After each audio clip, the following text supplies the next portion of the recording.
Good evening, it's Kuro.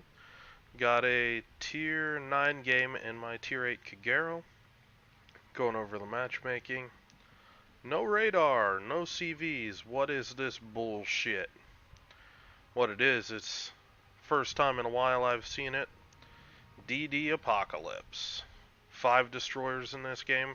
It's been a long time since I've seen this. So, going over the matchmaking, the threat's really to my ship.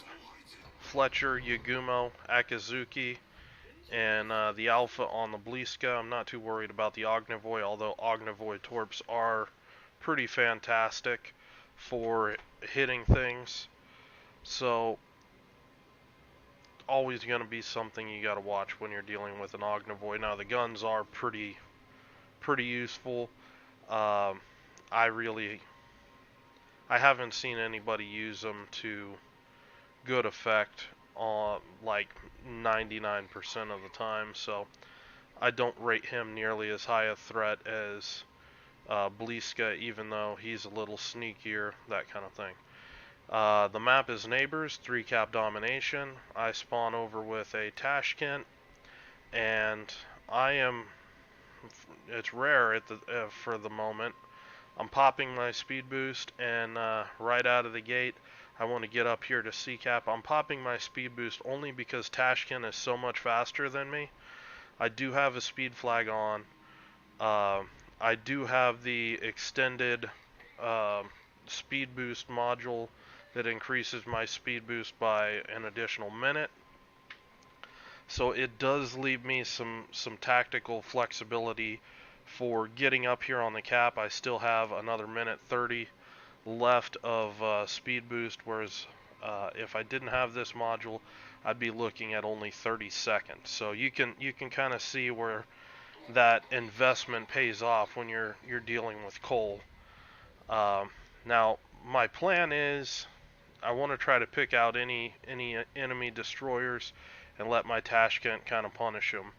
And kind of the issue that I'm having right here is this Tashkent, he doesn't have shots, and it's going to complicate things for him. He's going to poke up here, and that's really aggressive. Really, he should be back in here and just be able to shoot right over the top of me. I see the Fletcher. The Fletcher actually takes a shot at the Tashkent, and you can see the combined effect of, you know, my Alpha. My Tashkent isn't even really hitting this guy. I've already lopped off a third of his HP with, you know, very little help right there. Throw these torpedoes out. Maybe they hit, maybe they don't. I'm trying to get this Tashkent to move. I want to push up here. I want to get spotting back over here to try to help him. But he's going to die if he stays here. There's going to be more than one destroyer here. You can already see you got the Akazuki up here. The Fletcher torps are hugely dangerous. Those are the Fletcher torps right there.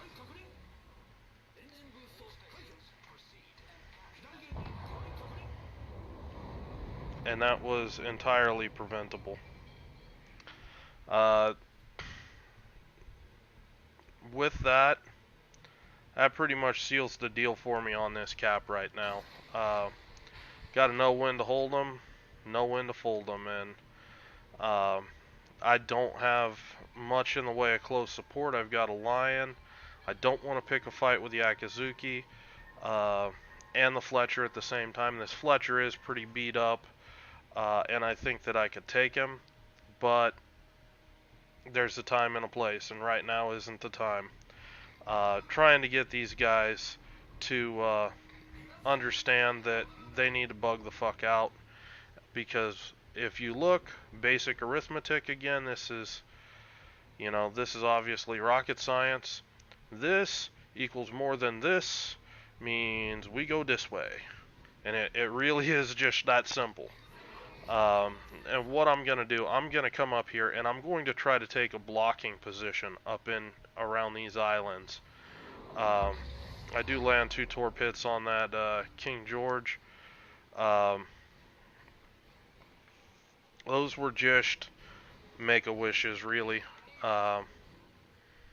They weren't specifically launched up there. I did launch them pretty tight together.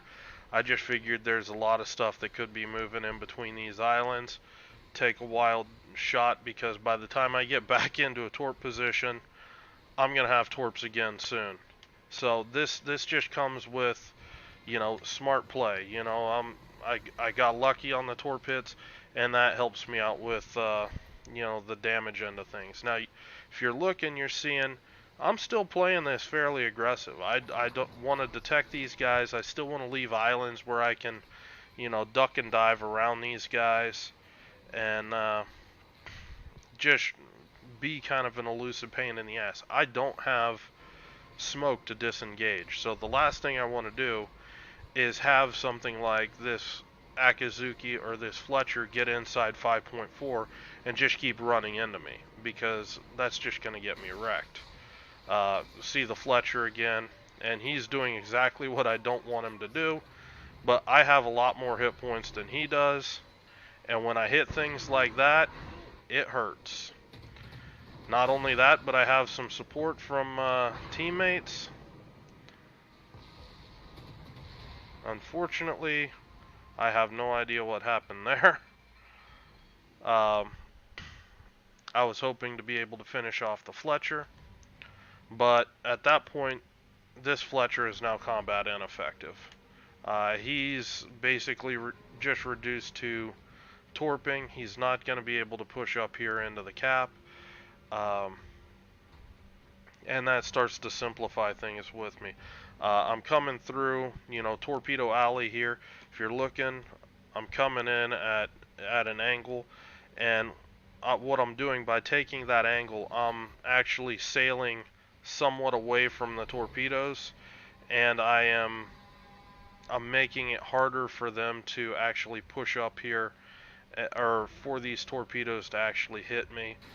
And at this point, I kind of believe that Fletcher torps 66 knots should have already bypassed me, and I throw some torps out. Now, honestly, I want to take those torps back, because they were shit torps. They're shit torps because if you look, everything's bow on to me. That's garbage. A better course of action would have been to either go for this Jean Bart or just sit right here, keep this guy lit, and as soon as he pushes, and that's me just calling myself a dumbass, but I would be better off, you know, sitting out here either torping this Jean Bart or waiting just for this guy to push up, maybe move in to try to interdict the Lion. Torping bow on targets like that is terrible, and I see a lot of destroyers do that consistently with their torp boats, and they wonder why they don't hit anything. And you don't hit anything because your ship's not really designed to work that way. It's the same way if you're a battleship, you're shooting targets that are all, you know, bow on. It's just not going to work. Stock gunfire control system. If you noticed, oh, Akazuki pops up, Fletcher pops up, oh, we've got a York looking at me, a Lion. Well, I left 8.6 kilometers, see you guys, and nobody can spot me. That's the safety feature of this ship when I'm not running smoke. I want to pick my gun battles, you know, 7.5 kilometers. That way, I've only got to kite out, you know, around 1 kilometer and be able to completely disengage and get safe. This Iowa just ate a bunch of torps, and just gonna try to go to work on this, guys, see if I can get anything done. Honestly, a little disappointed because my shells keep seeming like they're landing a little bit lower than I'd like, and I'm not able to get that damage. But again, as soon as he's down, York is outside 8.6 kilometers, I instantly drop off. That also tells me there's no DD up here, there's no DD back here, and I can make this turn out in relative safety and start beginning to push up in this direction.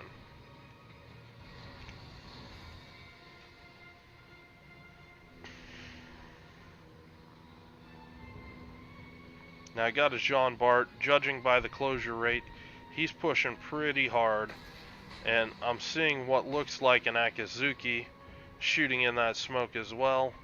So just dumping some dual purpose torps. Maybe I hit the Jean Bart, maybe I hit the Akazuki, you know, who knows.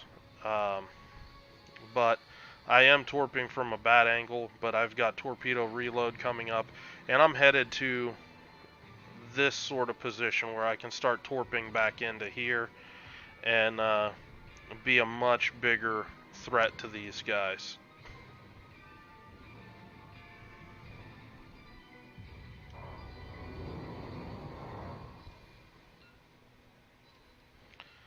Jean Bart takes 2 torps.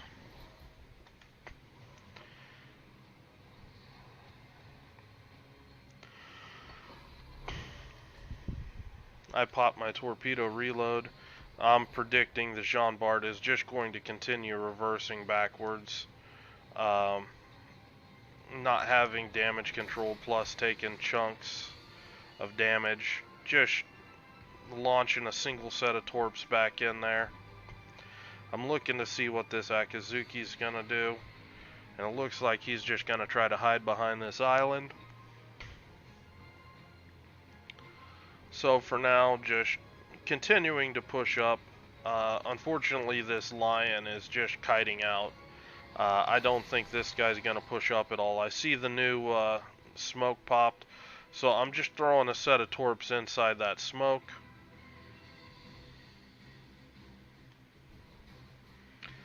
I've got 2 torps really working for me. That's some real good torp dispersion there, Wargaming. You know, I don't know why we've got to have, you know, that sort of RNG on these ships, where you're talking about a weapon system that, you know, the average player lands 6% of torpedo hits. You know, you look at that spread, and that was just atrocious for anything other than a perfect torp angle like what I had. Well, it wasn't perfect, but it was pretty close. But you can start to see the effects of what I mean by getting good torpedo angles. You know, I was able to just use 1 rack of torps there to achieve what I wanted, instead of, you know, both racks, and, you know, chances are good of missing just because it's a slim target from, you know, the bow on aspect. Here I'm looking in the smoke, trying to see where ships are at. The only thing that's really keeping me right now from really pushing in there and getting nasty is the Akazuki.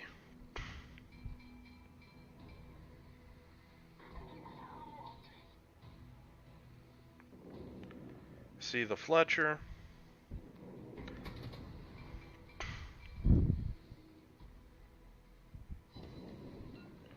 This Fletcher is annoying me with how he's just constantly living through that. I thought I had him.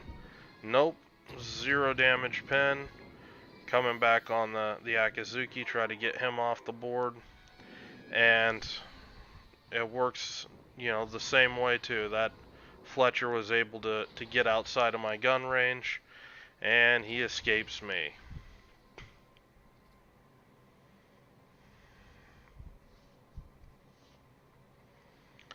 But at this point, it doesn't really matter. We're at 925 points. Everything is pretty much fleeing for their lives. And just going to keep pushing up with trying to apply the pressure. I see the Nagato. It's looking like he's coming back down this way through here. And, I mean, come on. 3/4 health Nagato, you've basically been driving around doing nothing. You're going to turn around and run in this situation? I just don't get it. You'll never get through ships like that doing things that way. you know, slow battleships are meant to get up there and dish it out in the middle of the map, so your gun range can cover most of the map and make up for the fact that you know you're slower than molasses in July or January. And points are going to run out here. Unfortunately, not able to hunt down that Fletcher, but that was pretty good example of how to kind of deal with, you know, superior gunboats to you in a Japanese destroyer. You notice I didn't pick this fight, you know, constantly with the guy. I basically, you know, chipped away at him over and over again. Uh, and, you know, 2 volleys here, 3 volleys here, and next thing you know, he's completely crippled. And because I've been able to ambush him, um, they're, you know, he's basically at a disadvantage and struggling. Did compliment the Ognivoy. That's a pretty solid performance there with that ship. Take a look at some of the damage.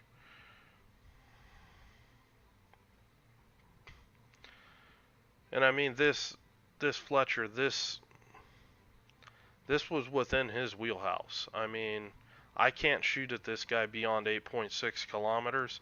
Most of the shots were well under 7 kilometers. And it's just because I'm playing smart, playing near support.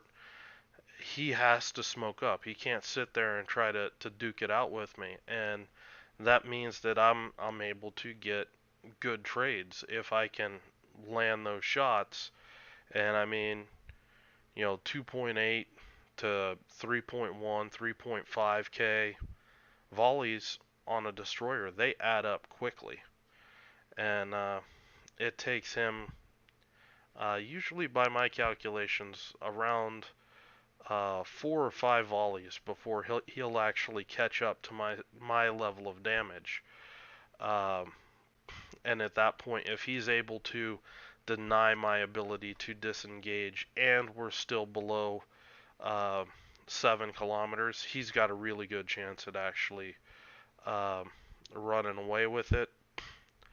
And that's where positioning comes in, where he's not going to be able to pick a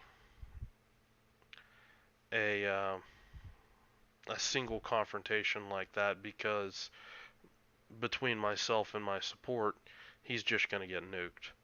And that's how you deal with DDs. You're one part bait, one part hammer, and you just pick them apart. So anyway, I hope you guys enjoyed this game. Another uh, another Kagero game, Torpedo Reload. This one was easy street with no radar, no CVs. Um, I did want to include this one because it's rare these days to get a bunch of destroyers in a game, and you know there's always the general thought that Japanese destroyers can't dish it out against other nations' destroyers, and you know in this case I more than handled a tier 9 US destroyer, so a destroyer a tier higher than me, and that's supposedly a better destroyer killer than my ship. And I just had to do it in the way of the Japanese destroyer. So anyway, gonna go ahead and cut this thing off. I hope you guys are having a good night. If you have any questions, leave them below, and I will talk to you guys later. Have a good night.